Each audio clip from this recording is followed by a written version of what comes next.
People today are using the term millennials to describe younger people who are in their 20s. And it's a cringeworthy term, and that generation hates it. And if you use that term, you should probably stop. And here's why.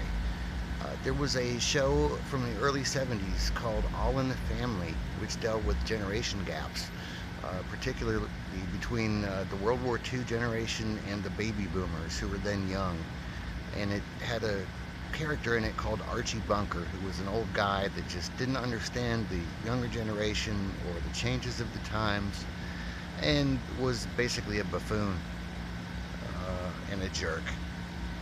Um, and even though the baby boomers had to endure the derision of the Archie Bunker types, they eventually had their own children and came up with a term for their children's generation called Generation X, which is, to me, very offensive and vacant and just an awful term.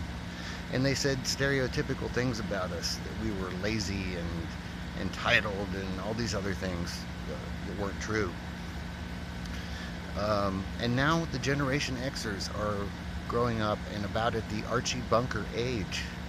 And they're referring to the younger generation as millennials and using the same stereotypes that they endured, such as lazy and entitled, to describe the younger people today.